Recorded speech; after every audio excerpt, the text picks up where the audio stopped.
आज हम लोग चर्चा करेंगे बक्सर का युद्ध का। बक्सर का युद्ध ऐसा युद्ध था जिसके कारण अंग्रेज पूरी तरीके से हमारे देश को गुलाम बना लिया था। ब्रिटिश ईस्ट इंडिया कंपनी जो एक प्राइवेट कंपनी था और बहुत कम सैनिक था, बावजूद हमारे देश के नेशनल आर्मी को हरा देता है। यानी कि पूरा देश का सेना एक हो जाता है और अंग्रेज का तुच्छ सैनिक, थोड़ा सा सैनिक, और वो क्या करता है, हमारे नेशनल आर्मी को हरा देता है इस युद्ध में। और कुछ गद्दार रहता है, उन गद्दारों के चलते हम लोग बक्सर का युद्ध हार गए। कैसे बक्सर का युद्ध हार गए, कौन वो गद्दार था, और बक्सर का युद्ध ही क्यों ऐसा युद्ध था जहां से अंग्रेज हमारे देश को कब्जा कर लिया था। चलो जानते हैं पूरी कहानी को, ध्यान से सुनिएगा। दरअसल इसको जानने से पहले थोड़ा सा बंगाल के बारे में जानना पड़ेगा, क्योंकि सारा मसला बंगाल से ही खड़ा हुआ था।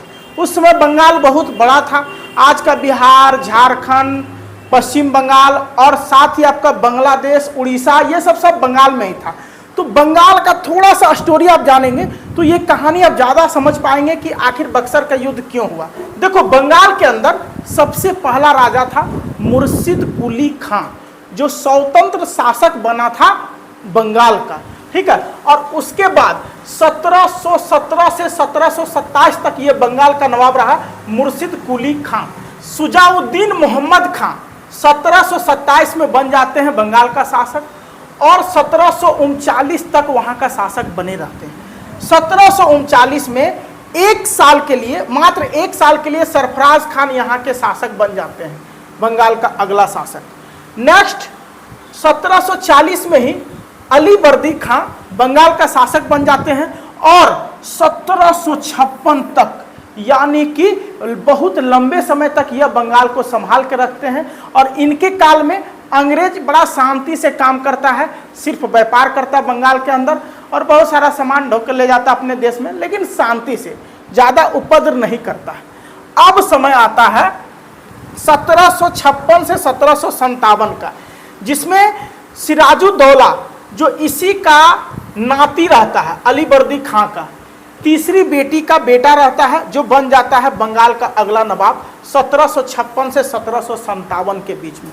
अब आप सोच रहे होंगे कि 21 साल कैसे रहता है, क्या हुआ था इसके साथ।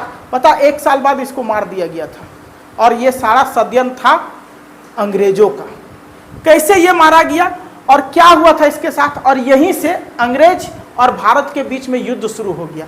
उस समय बंगाल में क्या था कि अंग्रेज किला के ऊपर तोप रखना चाहता था, तोप। तो सिराजुद्दौला बोला था कि ए अंग्रेज, तुम एक तो भारत में फैक्ट्री बना लिया, बिजनेस कर रहा है, यहाँ का सारा पूंजी उंजी ले जाके तुम इंग्लैंड में रख रहा है, यहाँ से पैसा कमा रहा है, व्यापार कर रहा है, फिर भी तुम्हारा पेट नहीं भरा। अब तुम किला बना लिया हमारे देश के अंदर और उस किला पे तोप रखेगा, तुम तोप रखने नहीं मिलेगा। उसके बाद क्या करता है कि अंग्रेज जबरदस्ती जो है अपने किला पे तोप रखने लगता है। उसमें से कुछ आदमी को पकड़ के, 143 आदमी को पकड़ के अंग्रेजों को डाल देता एक जेल का काल कोठरी में, 14x18 का अंधेरा काल कोठरी रहता है, जिसमें से लगभग जो है 23 लोग ही बचता, बाकी सब खत्म हो जाता है एक के दिन के अंदर। ऐसा अंग्रेजों का कहना था कि ये हमारे साथ ऐसा किया। तो अंग्रेज क्या करता, इसके खिलाफ युद्ध का ऐलान कर देता और इसका जो सेनापति रहता उसका नाम रहता मीर जाफर, जो अंग्रेज शासक को फुल सपोर्ट कर देता है, ब्रिटिश ईस्ट इंडिया कंपनी को पूरा सपोर्ट कर देता है। और इसके वजह से मीर जाफर के चलते हार जाता है सिराजुद्दौला पलासी का युद्ध। पलासी में यह युद्ध होता है और पलासी का युद्ध, इसको लोभ रहता है कि हम बंगाल का अगला नवाब बनेंगे। तो अंग्रेज का जो अधिकारी रहता है वायसराय, इसको आके बोलता है कि तुमको नवाब बनना है, तुम मेरा सपोर्ट कर दो और इसको हमको हराना है। अगर हराने में सपोर्ट करता है तो अगला शासक तुमको बना देंगे। मीर जाफर को बोलता है, मीर जाफर बोलता है डन, हम तैयार हैं। और मीर जाफर हरवा देता है इसको और अगला नवाब बन जाता है 1757 में मीर जाफर, जो 1760 तक बंगाल का नवाब रहता है। जब मीर जाफर बंगाल का नवाब बनता है तो जो अंग्रेज रहते हैं इसको कठपुतली बना लेता है। इधर आ, तो आ जाता जी हजूर, चलो टैक्स असूल कर दो पूरा बंगाल के हमको, जी हजूर देते हैं, ले लीजिए। हम अपना सारा पैसा ले जाएंगे इंग्लैंड, तुम कुछ नहीं बोल सकता है, तुम हमारा कठपुतली है, तुम हमारा नौकर के समान है, जी हजूर ले जाइए। हमेशा जी हजूर, yes sir, no sir, thank you sir, इसी करने में लगल रह गया ही। और इसके कारण अंग्रेज 2 से 3 करोड़ रुपया मात्र 1 से 2 साल में इंग्लैंड भेज दिया इसका शासनकाल में। इतना छोटा था। इसके बाद 1760 में इसको लगा कि मेरे साथ पोपट हो गया, हमको अंग्रेज जो है कठपुतली बना लिया, नौकर समझ लिया है, अब हम विरोध करेंगे अंग्रेजों का। अंग्रेज बोला है तू विरोध करेगा, भाई यहाँ से, तोरा बैठाए थे कि तोरा भगा नहीं सकते, इसको भगा देता। और इसी का दामाद रहता है जिसका नाम रहता है मीर कासिम, इसको बना देता बंगाल का अगला नवाब। मीर कासिम जैसे ही राजा बनता बंगाल के, वो क्या करता है, राजधानी मुर्शिदाबाद से मुंगेर कर देता है। मुंगेर आप जानते होंगे हमारे बिहार में, ताकि अंग्रेज इतना दूर आ ना सके। बंगाल में अंग्रेज रहता था, अब बंगाल से मुंगेर आएगा बिहार, सारा समस्या का निदान करने और लड़ाई झगड़ा करने और ऑफिशियल सामान लूटने, तो ये सोचा मुंगेर कर देते हैं, तो ये मुंगेर कर दिया। और 9% टैक्स बोला हम लेंगे, 9% टैक्स, जो कि उस समय बहुत कम, 1 से 2% टैक्स लिया जाता था। उसके बाद ब्रिटिश ईस्ट इंडिया कंपनी बोला कि हम टैक्स नहीं देंगे। उसके बाद ब्रिटिश ईस्ट इंडिया कंपनी बोला मीर कासिम को कि हट, तुमको भी राजा नहीं रखेंगे, भाई यहाँ से, ये आता सब खाली टैक्स टैक्स टैक्स, क्या समझ के रखा है। अंग्रेजी शासक जो है इसको गद्दी से हटा देता, और उसके बाद ये गद्दी से हटता तो बड़ा नाराज हो जाता, बड़ी बेइज्जती करके इसको गद्दी से हटाता, और ये चाहता अब हम बदला लेंगे, ठीक है। और उसके बाद फिर से मीर जाफर को बना देता यहाँ का नवाब, फिर से मीर जाफर को लाके, ठीक है। और मीर कासिम को क्या करता है, भगा देता है, बोलता तुमसे अच्छा तो तुम्हारा ससुर है, उसी को फिर से लाते। तो ससुरा को बना देता है क्या, नवाब, और दामाद को निकाल देता है, दामाद का बेइज्जती कर देता है अंग्रेज, ठीक है। उसके बाद ये बोलता है कि ससुराल में दामाद का बेइज्जती, इसको बड़ा खराब लगता है। ये बोलता है बदला लेंगे, तो अंग्रेज बोलता निकल निकल निकल निकल, ये बोलता है बदला लेंगे, बोला निकल निकल जल्दी निकल जल्दी निकल, तुमको जो करना वह कर लेना। ये जाता है फिर अवध के राजा के पास, तो ये पहुंच जाता है अवध के राजा के पास, और वहां का राजा रहता है सुजाऊ दौला, सिराजू दौला नहीं, सुजाऊ दौला, अवध के राजा रहता है। बोलता है महाराज ऐसा ऐसा हो रहा है बंगाल में, बंगाल बर्बाद हो जाएगा, और बंगाल बर्बाद हुआ तो देश का कोई भी राज्य नहीं बचेगा, सब खत्म हो जाएगा। अंग्रेज पूरी तरीके से छा रहा देश के अंदर, बंगाल को लूट रहा, बंगाल से लूट के कितना करोड़ रुपया इंग्लैंड भेज रहा, और बंगाल में टैक्स भी देने नहीं खोज रहा। ये बोलता है हम तुम्हारा सपोर्ट करेंगे। सुजाऊ दौला बोलता है कि ऐसा करो ना, एक और राजा है इस समय देश का सबसे मुख्य राजा, मुगल को हम लोग मानते हैं, उसके पास भी चला जाए। तो ये दोनों मिलके आ जाता है शाह आलम के पास, जो उस समय का मुगल शासक का नवाब रहता, यानी राजा रहता, उसी के पास चला आता। अब अवध का राजा, शाह आलम जो मुगल शासक का राजा, और मीर कासिम अब बहुत सारा सेना अपने अंडर रखता, ये तीनों मिलके नेशनल आर्मी बन जाता। नेशनल आर्मी यानी कि इन लोग के पास लाखों की संख्या में सेना रहता है, और मुट्ठी भर सैनिक रहता अंग्रेजों के पास। तो ये लोग तीनों मिल के सोचा अब तो हम लोग पूरा भारत एक हो गए, नेशनल आर्मी, यानी अभी समझ लो कि इंडिया के अंदर पूरा सैनिक एक हो जाए, भारत का सारा सैनिक। उसी तरह उस समय हुआ था, यानी दूसरे राज्य भी इन लोग को सपोर्ट करने लगा था, सब जगह का सेना। और बोला अंग्रेज को अब पूरी तरीके से भगा देना है, यह मौका अच्छा था, अंग्रेज को हम लोग भगा सकते हैं।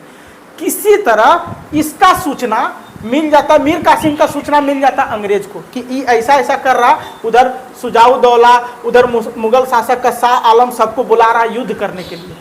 इसको आ जाता है गुस्सा, ये बोलता ऐसा बात है। अंग्रेज बोलता ठीक है। अंग्रेज इंग्लैंड में सूचना भेजवाता है कि ऐसा ऐसा बात है, हम लोग रगदा जाएंगे यहाँ से, क्योंकि पूरा आर्मी एक हो गया है। तो फिर अंग्रेज का राजा वहां से सूचना भेजता है कि ऐसा बात है, तो भेजते हैं हम सेना।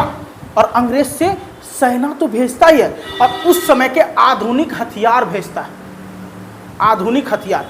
एक से एक मशीनगंज, तोप और बम भेजता है ताकि भारत का लोगों को बता सके कि अंग्रेज, मुट्ठी भर अंग्रेज कब्जा कर सकता भारत पे।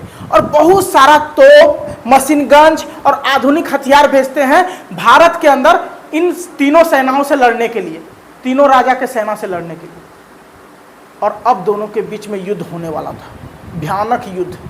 और अब शुरू होता है बक्सर का युद्ध, भारत के बीच में और अंग्रेज के बीच में, यानी नेशनल आर्मी के बीच में और प्राइवेट कंपनी के मुट्ठी भर सैनिकों के बीच में। बक्सर का युद्ध 22 अक्टूबर 1764 को शुरू होता है। ब्रिटिश ईस्ट इंडिया कंपनी तैयार रहती है, जिसका नेतृत्व करते हैं हेक्टर मुनरो, राक्षस रहता, जल्लाद। मुगल शासक शाह आलम, जो उसमें मुगल शासक का रहता। उसके बाद अवध के नवाब शुजाउद्दौला और मीर कासिम, तीनों अपना आर्मी लेके इसके सामने खड़ा हो जाता है। ये भी राक्षस की तरह खड़ा हो जाता है, एकदम रावण की तरह, 10 गो सर लेके, और हंसते रहता है तुम लोग हमको मारेगा। ये लोग को तीनों को बोलता है, ये लोग तीनों पहले इसका हंसिए से डर जाता है, बोलता है युद्ध क्या लड़ेंगे, ये तो पहले रावण दिख रहा हमको, ठीक है। और उसके बाद दैत्य की तरह मशीनगंज और तोप चलवाने लगता है। भारतीयों को पता भी नहीं रहता, भारतीय सेना को, कि इस प्रकार का भी मशीन होता है जो इस प्रकार से धड़ाधड़ हम लोग को खत्म कर सकता है। जब तोप चलता है, मशीनगन चलता है, परेशान हो जाता है हिंदुस्तानी सेना और बोलता है आज तक ऐसा मशीन देखबे नहीं किया। पहली बार एशिया महादेश में ऐसा खतरनाक मशीनगंज तोप का यूज हो रहा था और सारा सैनिक पीछे हट रहा था धीरे धीरे भारत का, और भयानक युद्ध हुआ। लेकिन पता है उस समय अंग्रेजी सेना में बहुत सारे भारतीय थे जो सारा भेद बता दिया था तीनों राजा का, और उसी दलाल के चलते, वही मतलब कि चुगलखोर के चलते ये लोग हार गया, तीनों युद्ध हार जाता है। एक प्राइवेट आर्मी, मुट्ठी भर सेना लेके, private company, British east India company मुट्ठी भर सेना लेके भारत के नेशनल आर्मी को हरा देती है। सबसे पहले मीर कासिम भाग जाता है, जैसे सेना पीछे हटने लगता है ये भाग जाता है, बोलता है कि हम कहाँ से बचेंगे, हमारे पास तो बहुत कम सेना, क्योंकि इसके ये बंगाल का नवाब थोड़ी था, लेकिन कुछ सेना था, ये भाग जाता है। उसके बाद क्या करता है, मुगल शाह आलम का कुछ व्यक्ति दलाल निकल जाता, गद्दार, और वो जाके मिल जाता है हेक्टर मुनरो के चक्कर में, और ये भी जो है अब पीछे हट जाता है। ये बहुत देर तक लड़ता, सबसे लास्ट तक, अवध के राजा शुजाउद्दौला। बहुत भयानक युद्ध होता है, लेकिन अंततः ये भी जो है हार मान लेता है। ब्रिटिश ईस्ट इंडिया कंपनी की बहुत भयानक जीत होती है, लेकिन हरा कौन दिया था, अपने ही। गाना में भले बोला जाता है अपने तो अपने होते हैं, लेकिन यहाँ पे अपना ही बर्बाद कर दिया था, अपना ही भारतीय सारा भेद बता के, और ब्रिटिश ईस्ट इंडिया के सामने हमारे नेशनल आर्मी को हरवा दिया, सारा भेद को बता दिया था। बहुत भयानक हार हो जाता है, और जैसे ही यहाँ पे हार होता है तैसे मीर कासिम भाग जाता है। उसके बाद में इसको मरवा देता है मीर कासिम, हाँ मरवा देता है। बचता है ये दोनों, तो ये दोनों तब अंग्रेज का गुलाम बन गया था। शुजाउद्दौला अवध के नवाब से बात करता है, बोलता है अब तो तुम हार गया, लेकिन कुछ शर्तों के साथ तुम्हें हम राजा रहने देंगे, तुमको राजा से नहीं हटाएंगे।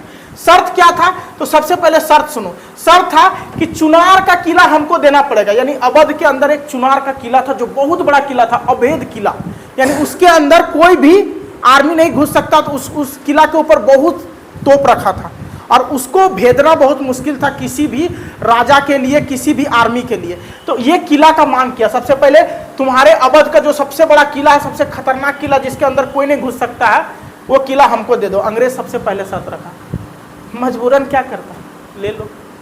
दूसरा जो है 50 लाख का जुर्माना लगा। बोला तुम एक साथ दिया था मीर कासिम का, बहुत हीरो बन रहा था, 50 लाख तुमको देना होगा। मजबूर में ये हो दिया।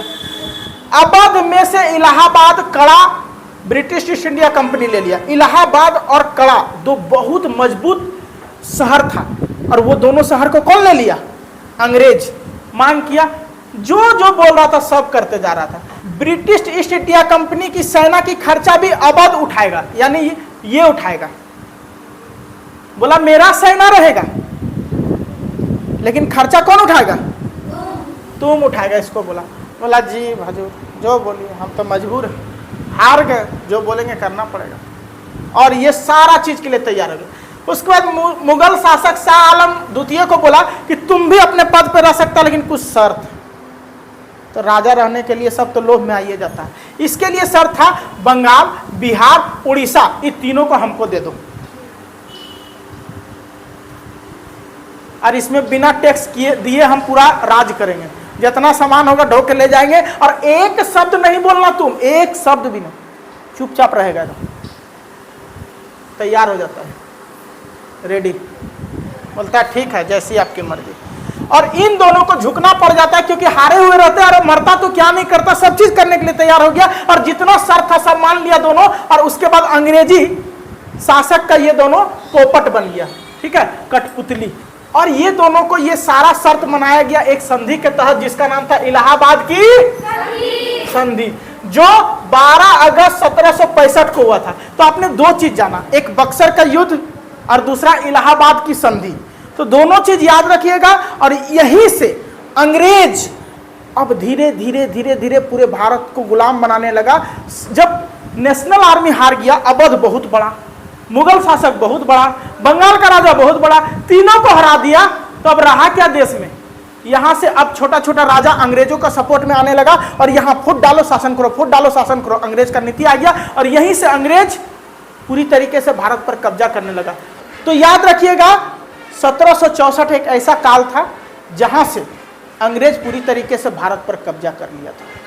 फिलहाल आज के लिए इतना ही, मिलेंगे अगले वीडियो में एक और बेहतरीन टॉपिक को लेकर।